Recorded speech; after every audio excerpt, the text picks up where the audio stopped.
Hi, I'm Thor. Hi, Thor. Hi, Thor. Hello, Thor. I enjoy understanding how stuff works. And of course, purple. It's the joke for today. We're going to talk about JPEG compression. Or more importantly, like where do we lose the bits? That's the important question. Like why is it smaller? It's lossy, right? Where does it happen? We have a very quick very rough outline. Very important. So you're just going to skip over this. It's going to be great. You have a picture? Yeah, absolutely. Randomly chosen on the internet? Yeah. Definitely didn't spend an hour looking for this. And the first thing we have to do, if you want to JPEG compress it, is to change away from the RPG color space, because JPEGs are stored in RGB, red, green, blue, right? There's one, and that is very color focused, but color isn't very important. Ooh. RGB, right? You could basically see it as a three-dimensional cube thing. You have your red axis, the green axis, the blue one, and you have like the gray scale going like diagonally through there. We're going to use something called YCBCR. Yeah, animation, where they took the color cube thingy, right? It's a three-dimensional cube, tilted it on its axis to give a focus on the gray scale going through. In other words, the contrast, because that's what really matters. And that one is a nice little animation. It'll look like this. The original picture right there, contrast, basically the same, just without colors, and then like fuzzy color channels. Ugh. In reality, they do look like this because it's just intensity. Did I forget something? No. So a quick example of like proving you that color doesn't matter. It's the picture with 100% color. This is the picture of 10% color. Anybody notice the difference?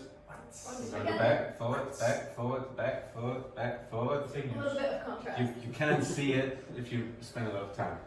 And take it to the extreme with 1% color, you can kind of see it because like Yeah, the yellow flags up there. Should have been choosing a better flower, would have worked. And oh yeah, we come back to this one. But the whole thing with focusing on the contrast is because like we've seen, color doesn't really matter. So it means we don't need to bother like actually like compressing and sampling all of the colors. So we can downsample them. Yeah, space already saved, information already lost. Beautiful. Yes. In JPEG compression, it will separate the image into 8 by 8 pixel blocks. Now it's going to get complicated. And then use the discrete cosine transform. Cosine. Important to understand here. You can represent a cosine wave. It's like the way you're thinking. If you tilt it, you look at it at the top, you get like a spatial representation of it. This is the best picture I could find of this. And with that, you can have something like this. The discrete cosine coefficient table, which is an 8 by 8 grid of different overlapping, like against multiplied against each other cosine wave representation thingies.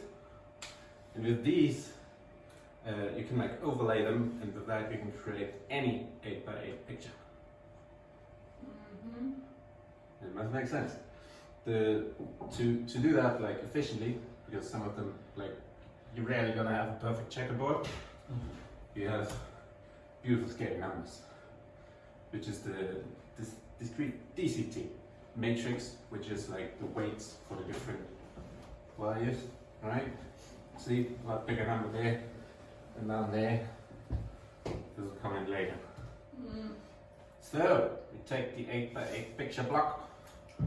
Sadly, it is only like we're only going to focus on the contrast channel. Because I should have pointed it out. Split it up, right, and then each channel gets compressed, like worked over separately. Contrast is the interesting one. Isn't it beautiful? What it is. So we transform these. It's like a grayscale, right? So in RGB, all the values are the same. So it's just an intensity. We're going to convert that into an 8 by 8 matrix, which is, it's the color representation of it. Everybody's with me? No, yes, No, yes, I- yes, it's fine. I'll never go with it. There's no time. There's no time. No. This is we're not even halfway there. Oh my goodness. But this is a value from 0 to 255 because RGB does 0 to 255. As you can see there, this is like the 0 line, goes into the negative. So the first thing you gotta do is center the values around 0, which basically means just dividing them, subtracting 128 from them. It's basically the same, right? Just centered now. And we're gonna use this beautiful coefficient, like the scale number table we had, and we're gonna multiply it in there with like the discrete cosine coefficient thingy. We take the complicated number matrix, multiply this one in there, and then you take the matrix on the other side and throw it in there, and you get this. As you can see, there's a whole lot of zeros. All the information lost because those numbers get rounded down. Information lost. Zeros. Zeros are very easy to compress. Yeah.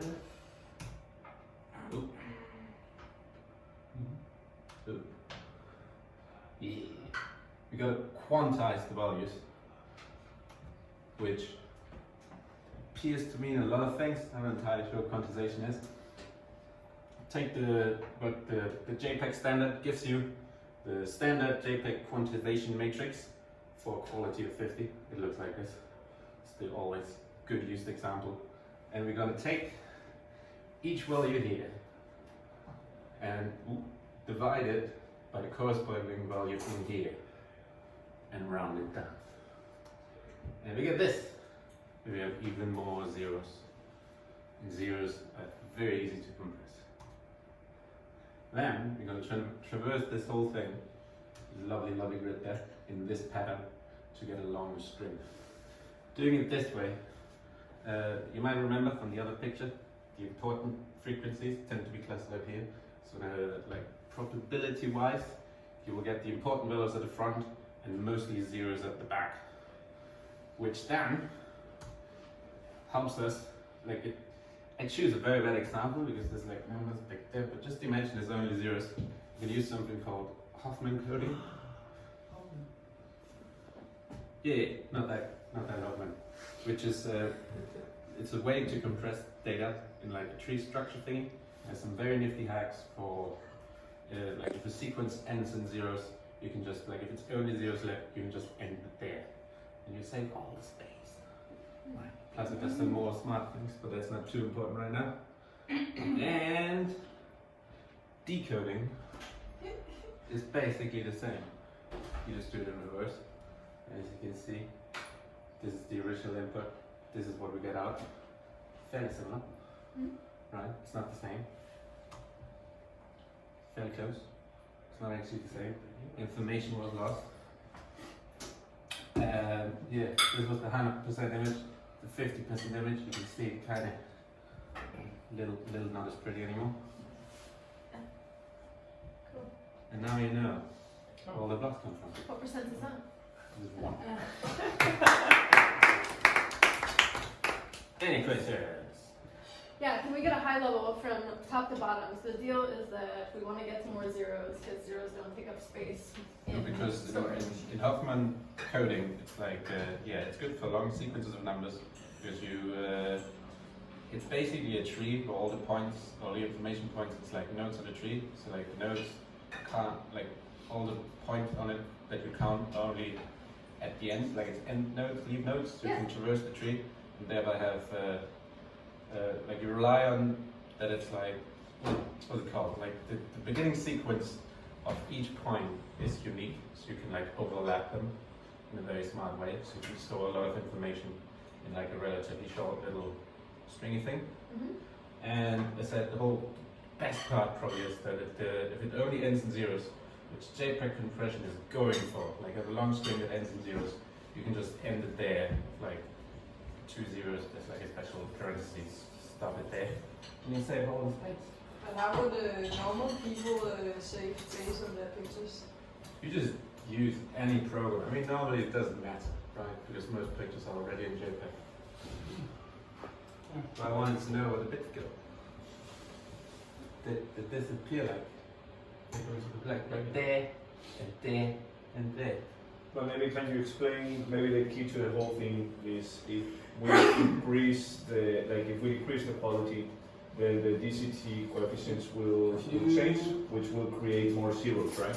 This one will change quality. Like this one is the one for 50%. You can also make your own. This is just the one, the JPEG organization, foundation, whatever, prescribed. So yeah. Ooh. You could look at this in a way. It's like a dead zone around 0, where like if you have, you remember it's like it goes from minus 128 to 127, or the other way around. So if you have your numbers here, oops, am I mixing stuff up? Might have mixed stuff up. No? Yeah. So if your value there, like the absolute value of this one, generally is smaller than this one, it will survive. And if not, it will become 0. It's actually like if it's half that size roughly, because you divide it and then you round it instead of flooring it. So if you take a very high quality, for example, you like lower the numbers a lot, and then more of these will survive. And the ones that get saved are the high contrast ones. Yeah, I guess. Like this one. Like, ooh, we can go deeper. Right, this one is very flat. It's not actually a sign. It's like more of like the general intensity of that block.